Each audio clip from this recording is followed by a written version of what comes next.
All right.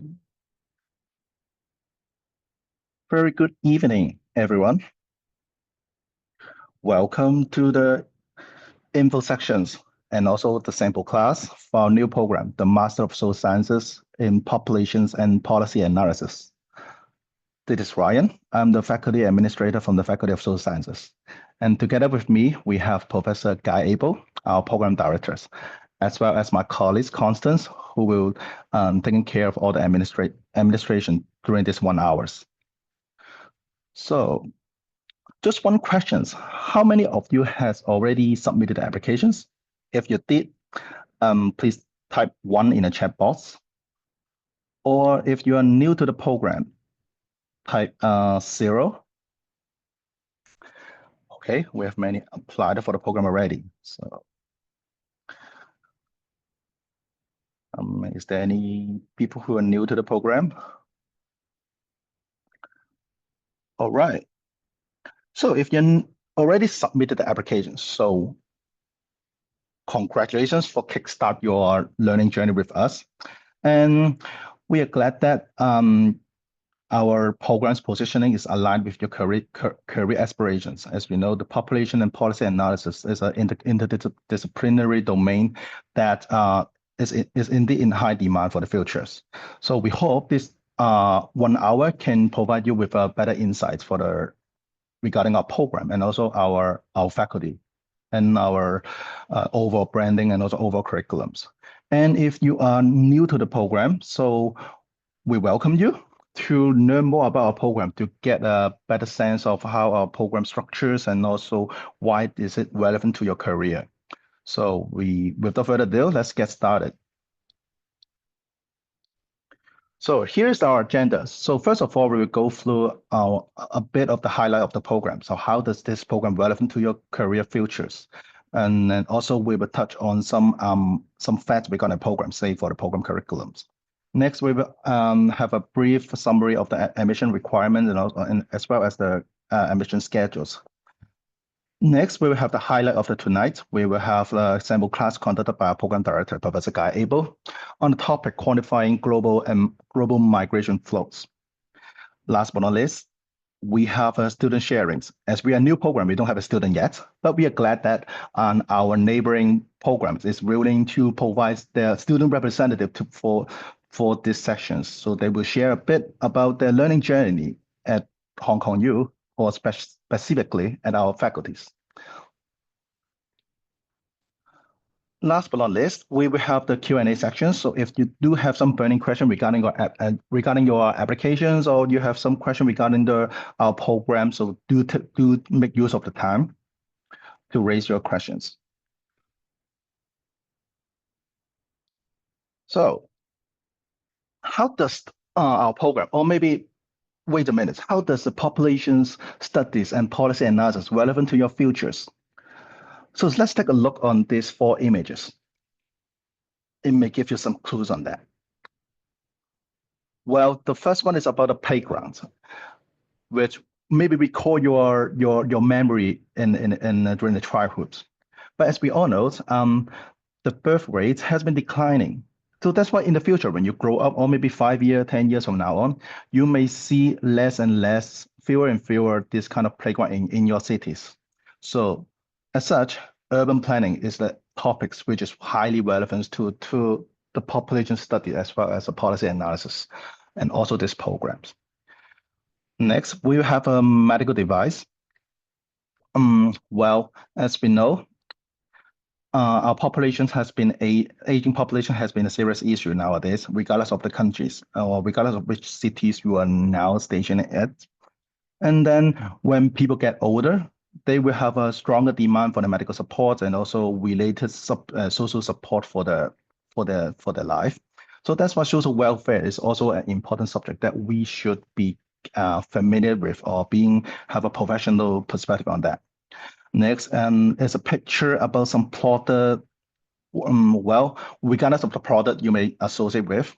So nowadays we talk about some ESG issue has been very trendy topics nowadays, as well as some sustainabilities. So if people are working on the R&D department, they have to think outside of the box to think about, oh, what kind of formula can help contribute to our global planet, to save some paper, to save some trees, etc. So definitely sustainability is also a relevant topic to everyone.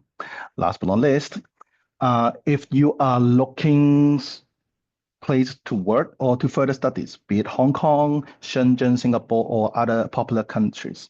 So you must have heard the term brain drain, which means different people are different countries competing talent from other neighboring countries.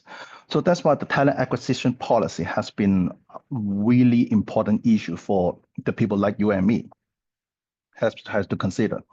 So that's why, regardless of your background, so whether you're from the policy side or whether you are from nonprofit sector or private companies, or even you are as mobile as you and me, like young professionals. So the subject of the population studies and also the policy analysis is crucial to your future trajectory. So in terms of program, we have all these the relevance of topics to groom you as a future ready professional. So in the program, we enable you through two aspects. So the first one is the integrated population studies. So what is this about? We will touch on that in the next slide. And the second pillar is the policy analysis and innovations. We have the courses touch on the policy aspect, say for the policy evaluation, what kind of measure to evaluate the effectiveness of the policy and how to formulate a good policies in some sense. So we will have some discussion on that. And in the program, it's about solving the real-world challenges. So throughout the curriculum, we will have the capstone project so that you have a chance to choose your own topic to work on some real issues. At the same time, among courses, we will have a case discussions. We will have some real-world examples so that you will have the chance to partner with your peers to discuss in depth and also seek professional advice from our faculties. So faculties is definitely one of the essential pillars for our programs. Our faculties has gathered our world-class people from all around the world. So last but not least, all these will be condensed in a 1-year curriculum so that we can say that it is a fast-track program to really accelerate your career trajectory if the population and policy analysis is the field that you would like to explore in your future career. Also relevant to your future, not just the program, but also our faculties. So imagine during the 1-year experience, you will have the chance to mingle with our students and also our faculties. So our faculties has been ranked at the top positions in the Times Higher Education or the QS ranking. So is the top tiers in Hong Kong, also the top tiers in Asia and in the world among the hundreds of thousands of competitors. So you can see that the teaching quality and also the research quality is almost guaranteed. Besides the faculties, it's also about the students. So you have the chance to mingle with not only your peer within the classroom, but also the students from different walk of life, the undergraduate, the other program from the top postgrad programs, or the research program. It is these kind of an intellectual exchange that make your learning journey fruitful. Also, we have gathered more than 30,000 alumni bases. So sometimes we have alumni sharing. So do make use of their expert advice to extend your journey and also widen your perspectives. So I think these I would say the umbrella infrastructure that's relevant to your futures is the research, teaching, other students, and also our alumni network. One more thing relevant to your future is our faculties has its own research hub of population studies. It is a multidisciplinary research on different kind of policy, the present issue of the population's aspects. So not just touch on the global issues, but we will look into the local, national, and also the regional substances. So previously, I mentioned about the integrated population studies. So unlike other programs, so some programs will focus on specific issues like the aging and also sustainability, etc. But in the program, because we have these kind of network, we have the resources to gather world-class professor from our department for different departments to work on the population studies on various issues, say aging, children and families, health and mortalities, gender and sexualities, population and development. Last but not least is the urbanization and migrations. So we hope on the research side, we can provide an integrated approach. So we want to make use of these kind of resources, this kind of network to provide another integrated approach on the teaching side, which will be utilized in this program, the Master of Social Sciences in Populations and Policy Analysis. Also, it is this topic, we call it cluster. It is led by our world-class faculty members. Our center is chaired by Professor Eric Fong. He is the chair professor of the sociologists, as well as our associate dean of the faculty in terms of the TNL. Also, one of the highlights and is our program director of this program, Professor Abel. He is also one of the cluster leaders for the urbanization and migrations. Also, we may also mention one more, say Professor Wen, Chair Professor of Population Sciences and Sociologies. She is also our Dean of the Faculties. So you can see it's a world-class structure on this topic, the population studies and also the policy analysis.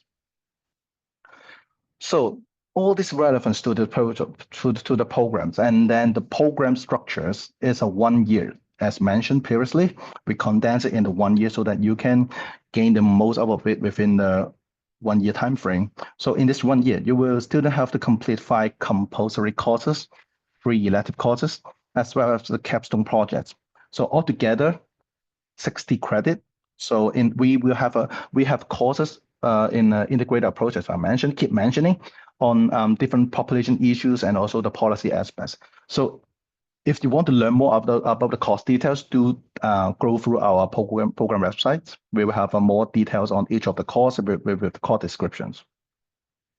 Next is about the admission requirements. And then we will as is some hard facts, so I won't spend much time on that. So the student must have a bachelor degree, and then we have preferred student with a social sciences background, as well as the prior training in statistics or mathematics.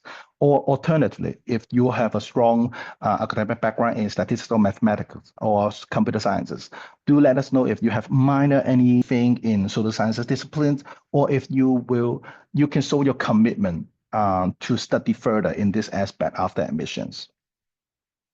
Also, in terms of English, we follow our university requirement that students have to fulfill certain kind of standards according to different kind of the examinations, say for the TOEFL and also the IELTS. And also we have also other suitable examinations to consider. So do have a look on the program website to gain more details on the admission requirements. If you already start the application, so this line is have a checklist to recall your memory if you haven't. So these are the required documents you have to submit during your applications. But if you say for final year student, you don't have all the items, say for graduation certificates, so no worries. So still let us know, show us as many as possible the required documents, and then submit your applications. So here is the admission timeline. So we have 2 rounds, the first round and also the second round, which means the clearing rounds. So the basic principle is that you should apply ASAP for the round 1, because for the round 2 is we will consider only if there's still slots available after considering the candidate admitted from the round 1. And then we have from time to time we have been receiving inquiry regarding some of you about the admission schedules. So after the round 1 deadline, which is end of the February, we will start shortlisting and also interview. So do expect that the interview will be arranged in March, and we will inform the students applicants who are shortlisted for further arrangements. So do stay tuned with us for the further updates. Next is the highlight of tonight. We are glad to have our program director, Professor Abel, to share with us his insights on the topic quantifying global migration flows. Without further ado, let me pass the time to Professor Abel. Thank you very much, Ryan. Let me just share my screen. And yeah, today I'm just going to talk through a kind of sample class, let's say, on quantifying global migration flows. So I chose this area a little bit because it's based on my research, but also just to give you an idea about sort of what we talk about when we think about migration at the global level. But of course, as Ryan said, a lot of the focus on the program will not be at the global, it will be at different levels, right? At the country and the regional and even the individual level, yeah. Okay, so just the part one, just to like warm us up, right?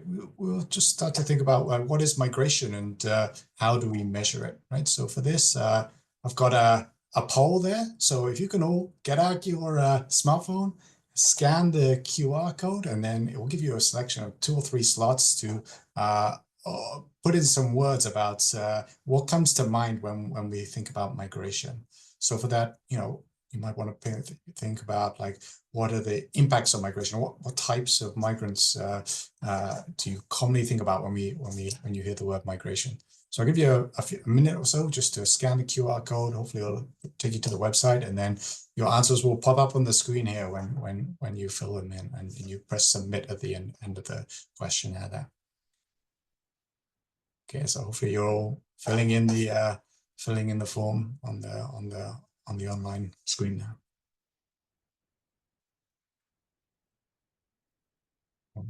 Okay, yep, now it's coming in. Geez, I see. Structure, urbanization, push-pull, refugees, of course. Brain chain, yeah, lots of these issues, right? Very interesting. Okay, some labor, financial capital, development, I see there. It's very important, very, very closely linked to migration development. Yeah, work, urbanization, refugees again, crime. I see this was a hot topic, right? In the sort of discourse about migration is the link with crime, especially with Trump, I guess. Yeah, cross-border workers. Okay, very good. All right, so I think I'll move on, and we can pop back to that later, perhaps, as we go through. So technically, when we talk about migration, we tend to think about a very kind of strict kind of demographic rule when we think about migration. It's really the movement of people away from their usual place of residence, right? Where people tend to concentrate their lives, where they live and they work, and they move across an international border in the case of international migration, or within a state or region or province or prefecture. We're talking about internal migration. Okay, so when we talk about migration, we think about policy, a really big part of what comes into the discourse is how we measure it. Right? So the United Nations have a recommendation for international migration, that this change that takes place, it should take place for at least a year to define a migrant. So for example, if you were like a student and you just did a visit to the US, for example, and you went there for 9 months, you wouldn't be counted as like a long-term migrant under the standard definition of migration. But if you were like permanently moving to the US or going there for just for 1 or 2 years, over a year, then you would be counted as a migrant. So even if you gain citizenship in the new country, you will be considered an immigrant so long as you stay there over this 12-month, 1-year definition. And of course, the same applies for the kind of reverse view of migration, right? This view of the immigrants, right? So someone leaving their country who's left for over 12 months would be counted as a long-term migration under the UN definitions. Okay, so yeah, that wouldn't change regardless of whether you acquired a legal status or not. And of course, many countries, when they create their migration statistics, they don't use this definition from the UN. So it creates a big problem for us in measuring and comparing countries when we think about international migration. But of course, the data themselves are very important. So governments need to plan and manage their public resources, especially towards migration, by using these statistics, right? So to having a good idea about the levels of population change and how many people are moving in and out. And of course, I'm sure you're all aware, in many countries in the world, migration is a really hot topic. It's sort of number 1 or 2 in some countries on the sort of biggest policy areas or areas that people are thinking about when they're voting, or when they're sort of assessing their government's performance. So you get a big range of discussions from very pro to very negative in many countries in the world. Okay, so how do we really measure this, right? How do we can inform policy on international migration? Well, typically that's done through one of two measures. So we call these in a demographic term, a population term, a migration stock and a migration flow. So the stock of the migrants is this sort of technical definition. It's the number of people who are living in a country at a given time point, right? It's a snapshot of how many foreign-born people who are sort of born, living in a country where they weren't born. So you can think of this, so for example, like the US, it has around 50 million immigrants. So that means there's 50 people in the US who are living there now, but were born outside the US, right? So this population stock, it's migration stock, it's a population, and it's kind of can increase from migrants arriving, and it can decrease from migrants leaving, going back to where they lived or a third country. And of course, they might die as well for the elderly foreign-born population. So it goes up and down. It's a sort of a dynamic number, but when we see the number itself, it's just a count at a specific date, right? A single day. We might see it tracked over time. The second definition is this migration flow. So this really refers to how many people arrived or left over a given period rather than a snapshot of time, right? So the flow is going to tell us how many people come in, typically like over the last year or over the last 3 months period, right? And so we can see, get an idea and track how the migration stock goes up or down by looking at the flow, right? So of course, this data is, the flow data is much more difficult to measure because it requires that you have like a very well-structured border or registration system where you're counting everybody who comes in and everybody goes out. And in many countries in the world, that doesn't exist. They don't have the infrastructure to count all these, or they don't publish this data. It's not publicly available. So just to give you an idea of the different levels between a stock and a flow, in the US, in 2022, when the latest statistics were out, around 2.6 million migrants came into the US. Okay, so that's compared to the 50 million that live there, the stock compared to the flow. Okay, so estimates of this stock numbers at the global level are created by the United Nations. And what they do, they essentially go through every country, have contact with their statistical offices, and they compile all the data together.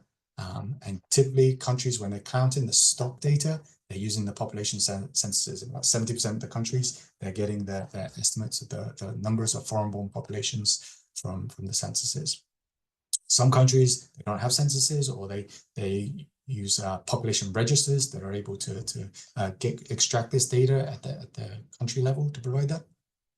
And some countries use surveys. Of course, it's kind of problematic in a way because censuses, as you know, are usually typically carried out every 10 years. So we don't really get a very good track of these migrant stocks over time. And yeah, typically they might sort of rarely address issues on migration status or the sort of type of visas that people are on. It's usually just from questions on where were you born in the census, right? And when they see that it's overseas, then that one person who replied that they were born overseas counts towards the foreign-born population estimate. And of course, it's not very good at counting the number of migrants that have left the country, right? Because by definition, when you're taking the census, you're serving everybody in the country, not the people that are left. So you have no idea about how many people moved overseas when you see this. Okay, so the definition of this migrant stock is typically done by on the place of birth, right? So most countries, 4 out of 5 accounting by the place of birth, and another 20% use the citizenship, which usually is fairly closely related to the place of birth. Okay, so typically, as we saw in the survey before, there's issues with illegal migration when we think about measuring migration. So illegal migration refers to like the movement of people that have moved outside of the legal rules for entering or leaving the country. So that typically can be for those that sort of cross the border without the legal right to do so, or those that have entered the country legally but are on a visa but overstayed the visa, or they might have come in on a visa but then sort of violated the visa agreement. So for example, they might be a student, but they're working too many hours, and then they might also add to these illegal migration statistics. So it's a really difficult sort of number to track, and we can't really do it globally, but in 20 or so countries, this recent survey came out of going across these countries to try and sort of quantify the number of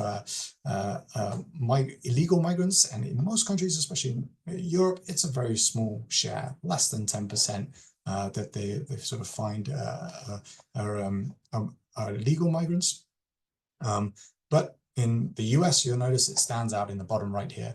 It's around over 22%. And so this is where the legal status is a big political issue, where we're seeing in the US play out.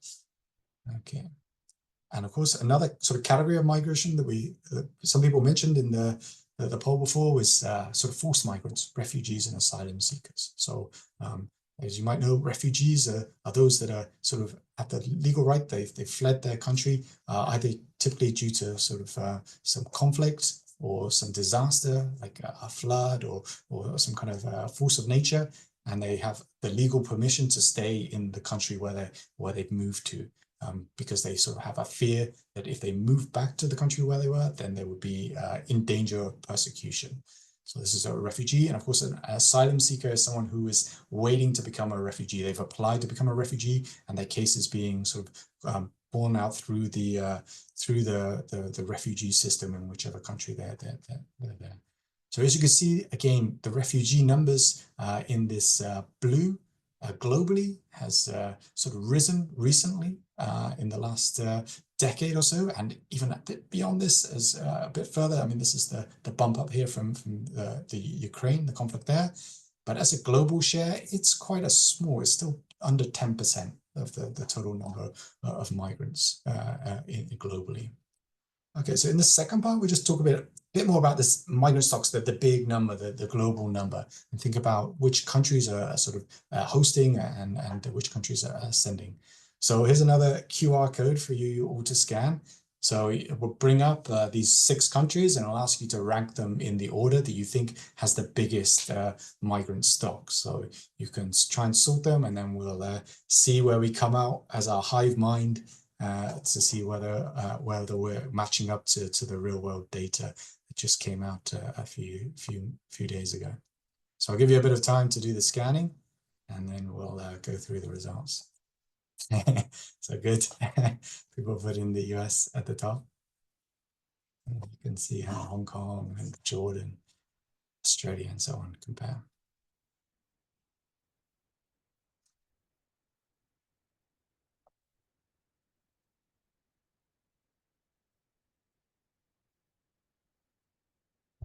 Saudi Arabia's at the bottom. Hong Kong doing pretty well.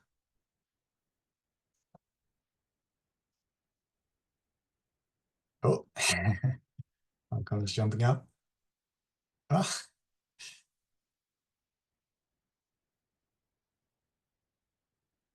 Yeah, just give you a few more seconds to get a few more results in.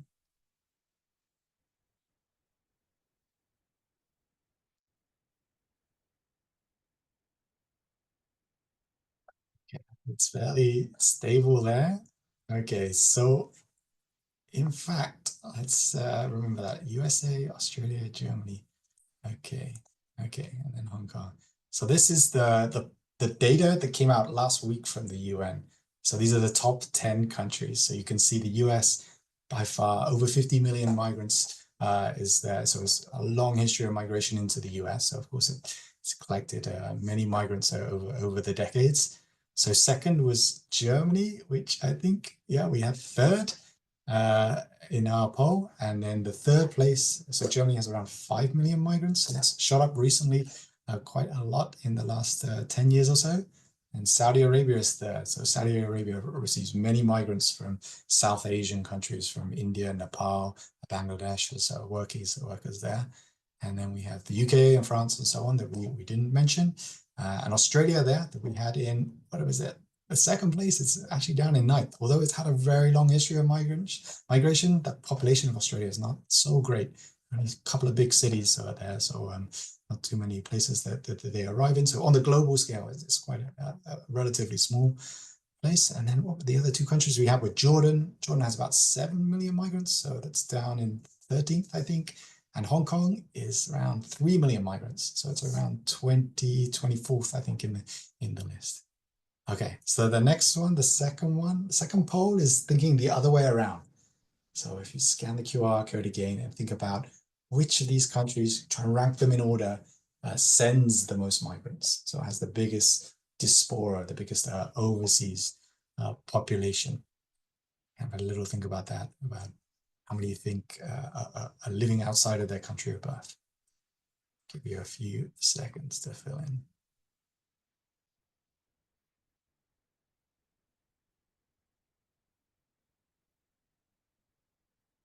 Yeah, this is China and India.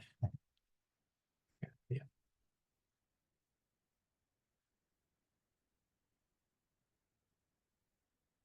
Philippines going up. Oh, Mexico.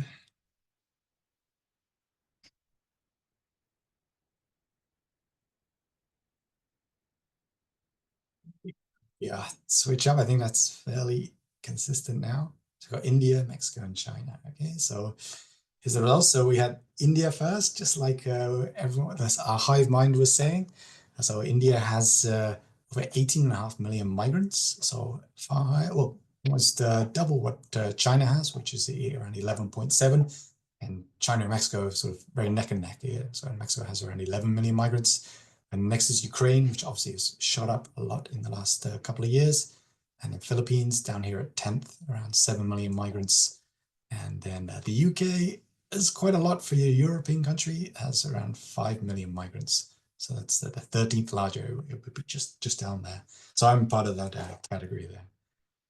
Okay, so as you might know, most of the migrants, when they move abroad, they tend to reside in the same region. So this is a really nice graphic that on the right here, this sort of shows the average distance moved by migrants, or the share of migrants that are moving 0 kilometers, i.e. they're just moving across their border to the next country. So the vast majority of migrants are making very short movements. Nearly half of them are making moves less than 500 kilometers in these first 2 lines. It accounts for nearly half of the migrants. And the average median distance is around 600 kilometers. So very sort of short hop relatively to some of the internal migration that might happen. And it's especially true in asylum and refugee flow. So this is asylum data from a couple of years ago. But you can see on the left here is the origin and the right is the destinations. And the majority of the moves, a vast majority, over 70%, are moving between the different countries, or within the region, sorry, except perhaps in Europe, it's receiving some from the Middle East here at the bottom. Okay, and then overall, the total number of global migrants in the new stock data shows this rise in the total number. So this is rising, but if we think about the rate, the percentage of the total population, so this is just this global population number, the purple bar divided by the total population, we get this green line, and we can see it's just risen over a little bit from around 3% to 3.2 to 3.8%. So we have to think about this global migration increase. It's a big narrative in the sort of literature of the UN and many international bodies that we're living in this age of migration and rising migration. Well, partly that's due just to the fact that we have a bigger population. The rate is not really increasing that much. If you think about in the 1990s, the global population was around 5.3 billion, now around 8.2 billion. And so the actual number of migrants is the big increase in the numbers is generated by the fact that we're having a bigger increase in the global population, rather than everything's accelerated and people are moving a lot more than they used to. That's really not so true, right? This green line is relatively steady here. Okay, so we just have a final quiz here. I'll move this around just to think about the population share. So if you just think, again, scan the QR code and have a think about what percentage of the population in Hong Kong do you think is foreign-born? And then another question I like to ask my classes is about what percentage of the population in mainland China is foreign-born. Remember in the last slide, we had around 3%, right? That 3% was for the global level, or 3 to 4%. Okay? So have a think about that and hit submit when you sort of have done the scale, and we can see what we're coming up with on the global level, on the 2 specific cases. Okay, so we got a bit higher in Hong Kong there from a few people, around 20% in China, and half in Hong Kong.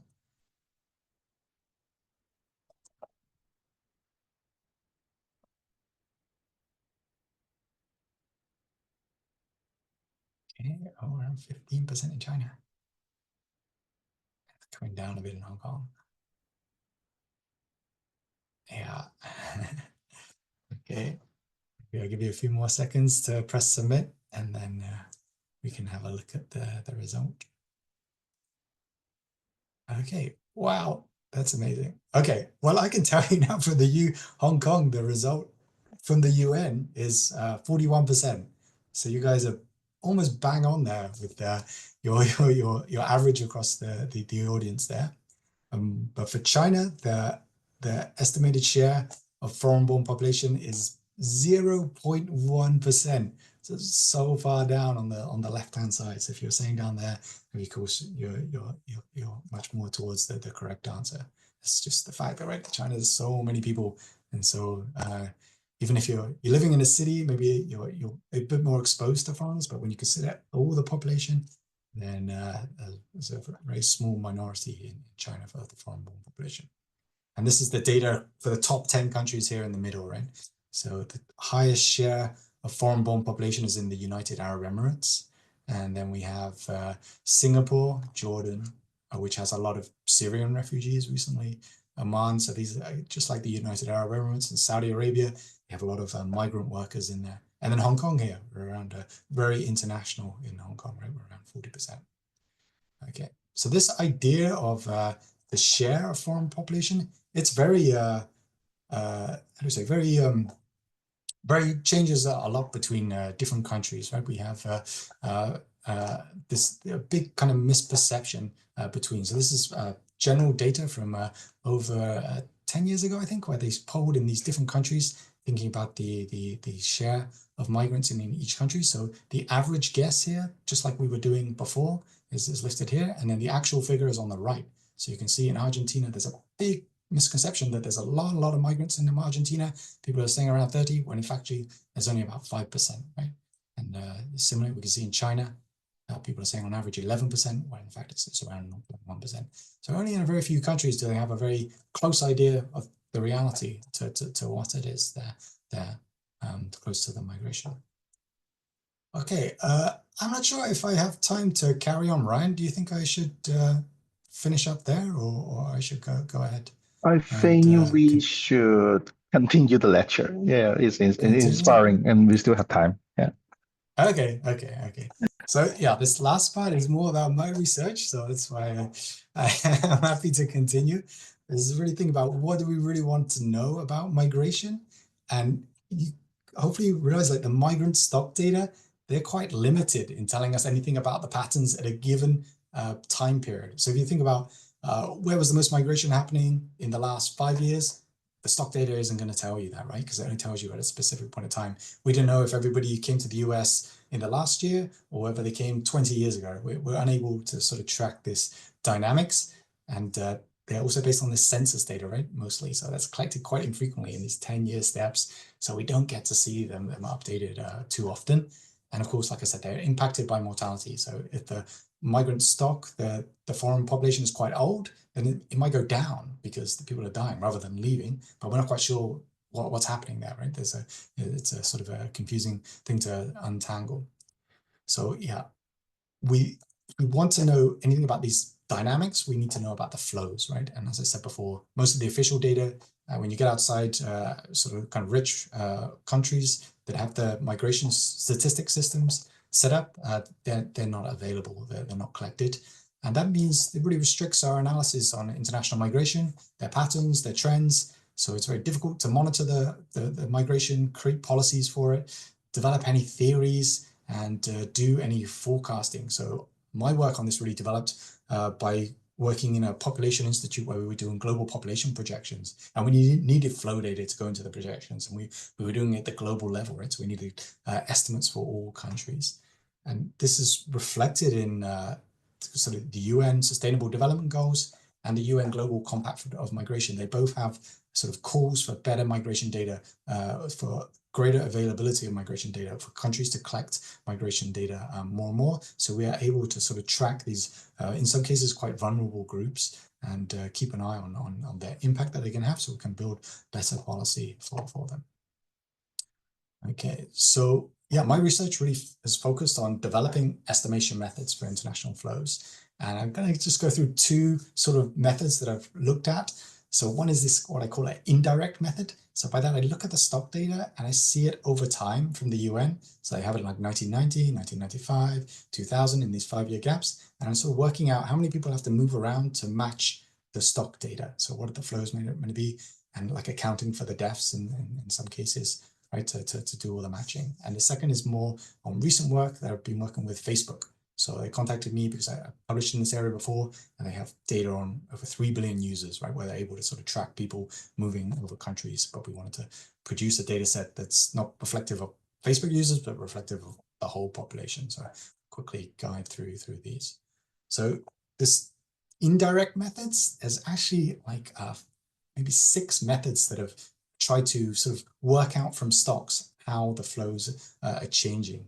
And in this paper that I published 5 years ago now, we try to sort of compare all these different methods, because previously people had sort of come up with a method and they're using different input data and different types of validation to test how good the data is against official flow statistics. So we wanted to like bring them all together and see, okay, which is really the best method? Let's try and do a very comprehensive validation method and use the same input data so we can do fair comparisons. So to do that, we use the data from the UN, the stock data, and then sort of compared each of the flow estimation methods. So these 6 methods can kind of be divided into 3 different categories. There's a stock differencing approach, where you just sort of see the increase in the stock and say that's the flow. And if it's a negative increase, then you say it's a 0, or you might reverse it. There's this migration rates approach, which is very sort of basic multiplication. And then these demographic accounting approaches that I sort of first worked on, where I sort of built a whole accounting system for the whole globe with the populations, the births, the deaths, and then the migration required to match these changes in the populations, births, and deaths, and the stock data as well, which was then extended by Tsui and Rafferty in another paper.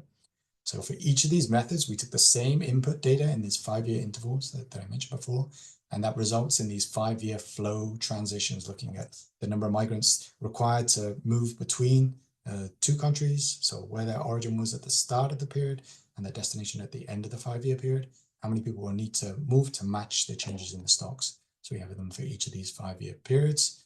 And more recently, we did this by sex, so we have male and female flow estimates. And we also like try to visualize these results. So usually when you plot them on a map, it's like just a big sort of spider's web of lines. So we try to have a clearer way to communicate our estimates. So we adopted this sort of chord diagram plot that's from genetics originally, where you see the labels on the outside here. These are the millions estimated flows. And you can see, for example, here we estimated just over 4 million migrants moving from Latin America and the Caribbean, so like Mexico, Argentina, and so on, into North America, so into Canada and the US, for example. So we have that actually a big matrix of 200 by 200 countries, but in this plot, we just aggregate them to the different regions, right? So these flows, for example, within sub-Saharan Africa, they might be a move from like Ghana to Nigeria, right? So it's all included in there. And we also have like the reverse flows going on. So I can fill that in, right? This was our estimate from one of the methods, around 72 million migrants during 1990 to 1995 during this period. So you can see, again, most of the flows are sort of within the regions, except perhaps Europe and North America has sort of a big variety of colors coming in, and West Asia as well. So again, it's like Saudi, Qatar, United Arab Emirates, into Dubai, right? They get a lot of migrant workers. You can see this is going to expand. I can animate this over time. We can get a good picture of the dynamics of the global population system. So you can see early 2000s, a really big expansion of South Asians moving to West Asia. And again, continuing into the last period that we estimated here, 2015 to 2020. And hopefully we can update this in the next year or so when the UN come up with new data for 2020 to 2025. So you can see the US, again, still Europe, are bringing in lots of migrants from different regions, but in other regions, the biggest flow is always the one within the region. Okay, like I said, oh, sorry, yeah, this was for the 2015, 2020 for all countries, and then we have them for females and males. So I just flip it back on between. So you can see for the male migrants and the female migrants, the big difference is down here is West Asia. So this move out of South Asia to West Asia is very male dominated, right? It's a lot of migrant workers are working in construction industries to help build or in the oil and gas, petroleum in the fields in the Gulf states there. Okay, so when we look across the different estimation methods there, I was just showing you from this first method here. That was the line on the top right is applied here. And then we have great variety between the different estimates from the different methods, but all of them show this rather constant sort of rate. So this is just this number on the left, the total flows divided by the global population. So we can see where there was like 3 to 4% of the stock, the flow was around 1 or even less than 1% of the people are moving in a given 5-year period over the time. And then, like I said, we went through this validation sort of exercise. We wanted to say, okay, we've got these 6 different estimation methods, but what is the best method? Like, how do we know? Well, we only have data, official statistics in maybe 30 or 40 countries. There's different collections of annual data, so 1-year data, but of course we're estimating 5-year flows because the stocks are 5 years of flow. And of course there's different ways to measure migration when we have immigration, we have emigration, we have the net, the difference between the immigration and emigration.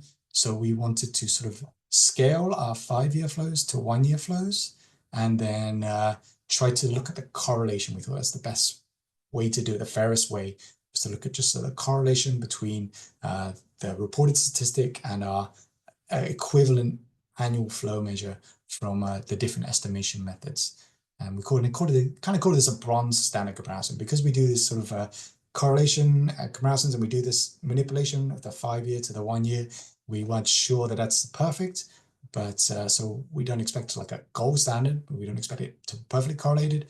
But the higher the correlation number, the better. So you can see these are the different migration statistics collections that we have to compare with the data from. And then these are the different estimation methods. And then these are the different measures of migration. So here where the number, the cell is more red, it means the correlation is closer. So between the reported statistics, whether it's in these different collections, and the estimates from the different measures. So you can see for these demographic accounting methods, they tend to be a lot more closer to the reported statistics than some of these earlier stock differencing approaches that economists use quite a lot in their models. So we're sort of saying it's better to use these data, they're more realistic. And for some of them, there's demographic accounting approaches because they have, they're built to match the UN population births, deaths, and population totals. They actually perfectly match the net migration from the UN as well.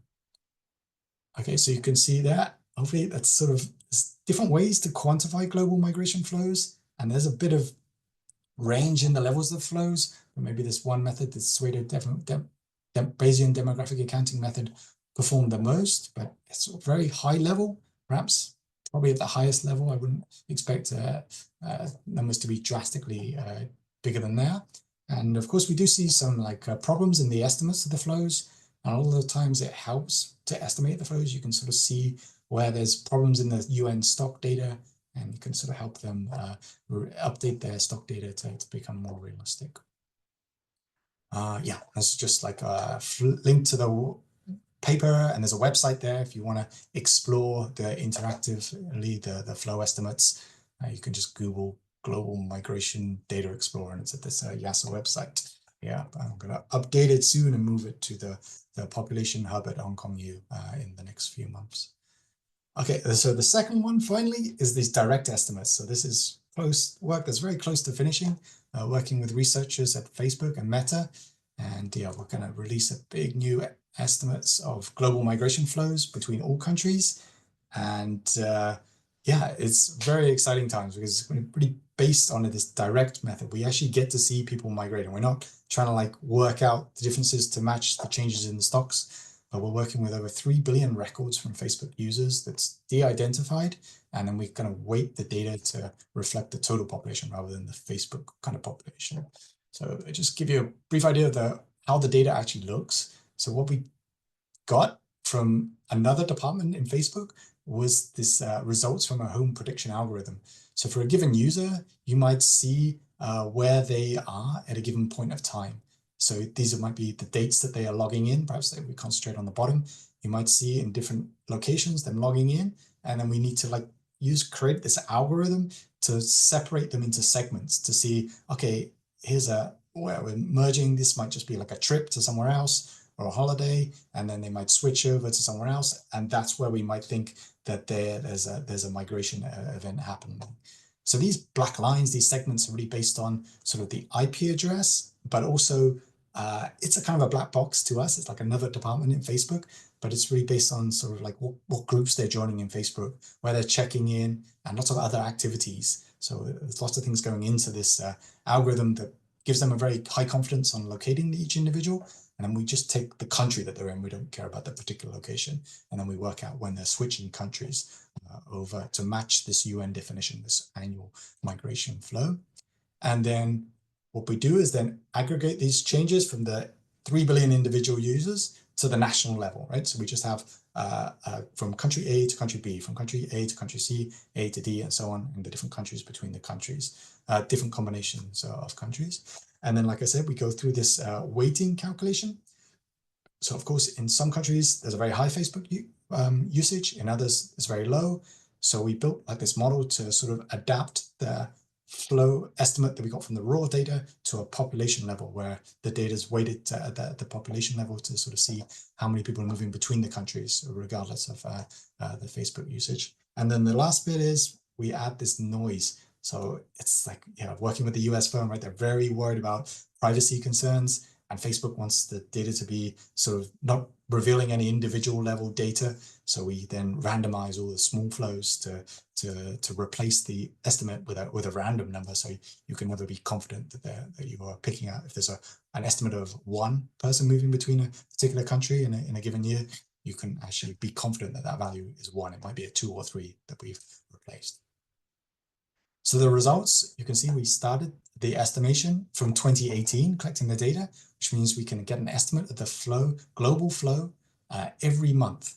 So it gives us a really good idea of the dynamic of migrations at the global level that we just can't get from the previous indirect approaches.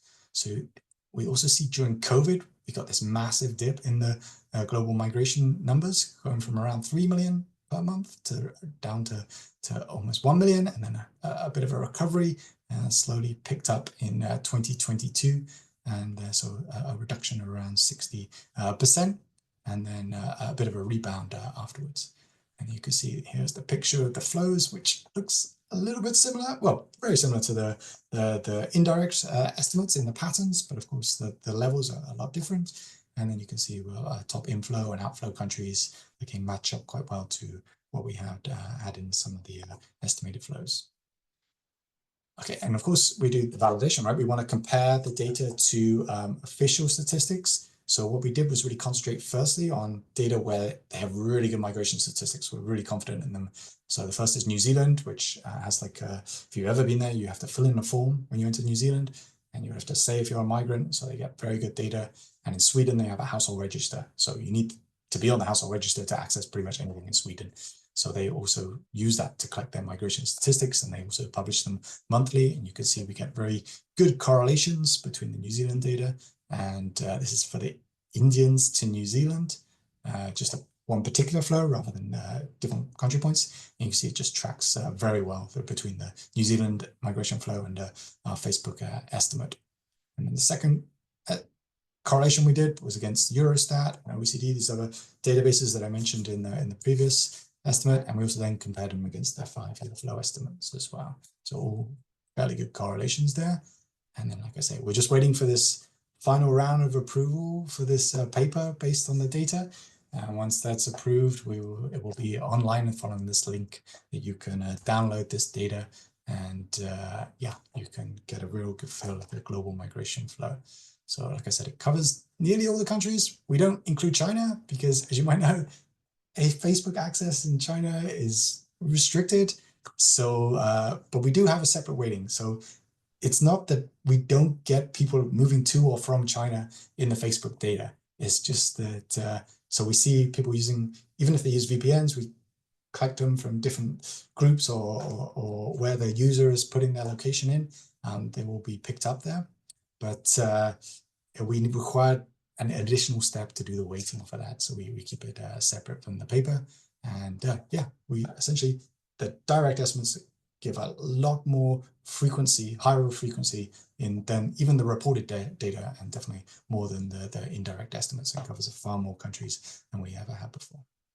Okay, so I'll leave it there. Oh, my email's there if you have any questions specifically on this topic as well. And yeah, looking forward to meeting you all in the interviews and in the course itself. Okay, back to you, Ryan.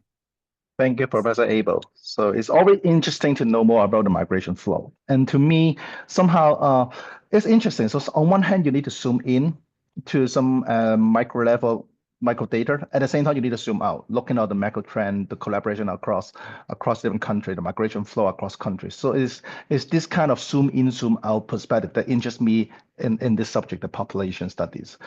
All right. So without further ado, let me pass the time to our student representative. So as our program don't have any student yet, so we are glad that we have the student representative from the social data analytics, another sister program from the faculties, to share with us a little bit taste of their learning journey. So first, let us introduce Yiqi to share a bit about her experience. So can everyone hear me?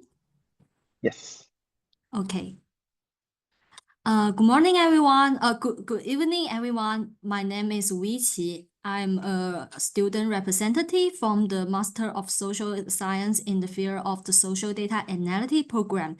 It is a great honor for me to be here today to share with you some of the most memorable experience I had during my time at Hong Kong U.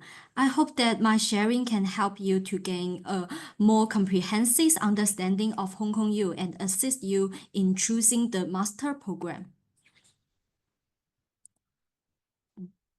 I will start my sharing from two aspects. First, I would like to talk about my academic life at Hong Kong U. As you can see on the first picture on the page, which is taken from the Hong Kong U portal, it showcases that the rich array of lectures and activities available at Hong Kong U. They are guests from various spheres almost every day, and no matter what kind of knowledge you are interested in, you can find opportunity here to start your journey. The most recent event that caught me attention was Talk to Me Festival, which features stand-up comedy, drama, and chat. The guests include many experts from Hong Kong artistic circle, and it is a great opportunity to get up close and personal with them. In the classroom, teachers also invite different experts to introduce various academic knowledge. Our programs once invite staff from Hong Kong U's library to teach us the skill of writing literature review. There are many opportunities to interact with experts at Hong Kong U. The second one showed the capstone project supervisors light up of MSDA program, which include strong faculty from various departments of the Faculty of Social Science. We can delve into our area of interest under the guidance of our preference supervisors to complete our graduations project. The second one showed the main autumn festival gift from the program's office. And such humanistic cares often warm the heart of the student. Last year, I attended a high-quality music and dance performance by teacher and student from Minzu University of China, which is a gift for being a student at Hong Kong U. The second part is about the precious memories I had gained since coming to Hong Kong and to Hong Kong U. I had made many good friends at Hong Kong U. Although we come from different hometown, have different personalities, and of different age, we all cherish our role and identities as students. Besides our busy studies, we often hold dinner and play games together. Whether you are an introvert or an extrovert, you can form a group that make you feel at ease. In this past 5 months, I have visited many of the Hong Kong major attractions and immersed myself in the unique Hong Kong cultures. As an international metropolis, Hong Kong's beauties and charm are waiting for you to explore. That is the end of my speech. Thank you all. Thank you very much. So next, may I invite Shen to have another sharing? Let me introduce my experience at Hong Kong U Live for you. And today my content is divided into 3 parts.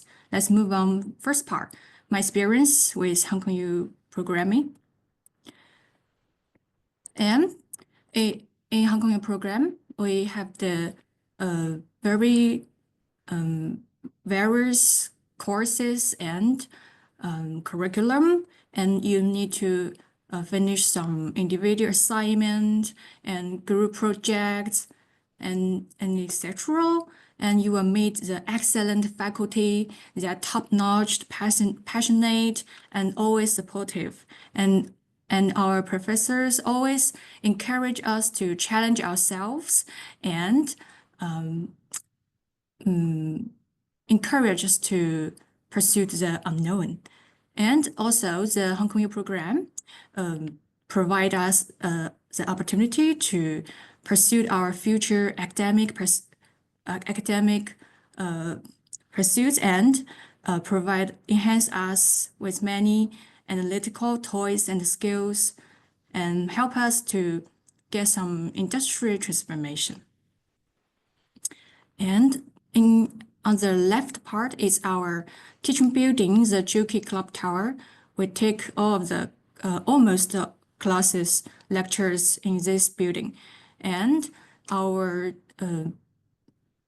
SDA team and our office team member would prepare some surprise for us, such as the Star Fairy in our orientation day. And we would take the group photo. And also in the Ultimate Festival, they will help us to give us some gifts and also the Halloween candy and more surprise that is waiting for you for your discovery. And next part is vibrant campus life at Hong Kong U. The Hong Kong U has numerous academic lectures and so many student club activities such as a film night and writing spring festival couplets just in last month.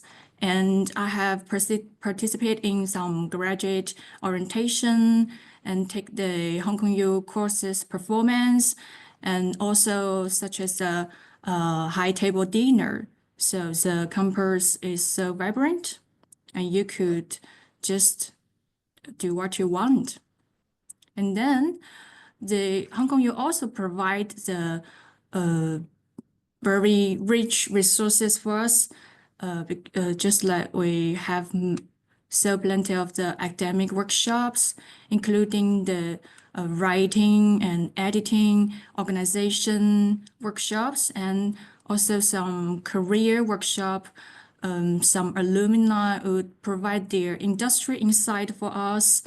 And also our faculty would provide us with so many academic seminar and so many lectures from other professor from all over the world. And also last month, Hong Kong U held a Nobel Prize Scholar public lecture. Yeah. And you could even climb to the Taiping Mountain to see the night view just behind our Hong Kong U campus, and you could take part in the Hong Kong U Art Museum to see these exhibitions, and you also could take part in the Hong Kong U monthly events such as the Career Month, and so many daily moments at Hong Kong U life. And I really enjoying the sea view in Hong Kong. And living in Hong Kong, I think it's a unique experience because you could experience the Chinese and Western culture is such a fusion. And you could see in the second picture is the Ultimate Festival. And in the third picture is the Halloween parade, and so many people on the street, and you could just enjoying these events and festival. And also it's a unique opportunity to explore your own lifestyle. And I think joining in the Hong Kong U, it's to help us to balance your work, study, and leisure, and also encourage me to pursue my personal growth, and also made lots of challenges as well. And it's a great chance to network with so many people from different backgrounds and different disciplines, and also help us to develop our professional skills. So I'm waiting for you at Hong Kong U. Thanks, that's all. All right, thank you very much. So I think after hearing the two sharings, I think 1 year is really short for our students, but they do take chance to work hard and also play hard in Hong Kong and also our campuses. So thank you very much once again for sharing your perspectives. So next, we will have our final section, which is the Q&A. So if you have any burning questions, so feel free to share with us. Due to the time constraint, if you do have more questions, so do email us. Here's the email address, the MPOPPA@hongkongu.hk. Do subscribe our social media. So we have a channel on the LinkedIn, Instagram, Facebook, and in China, the Xiaohongshu. And also stay tuned with us. So thank you very much. We spend more than an hour, but then it is a very fruitful and also very informative. So I hope you enjoy, and we hope to see you in very soon, online interview or in somewhere place. Thank you very much.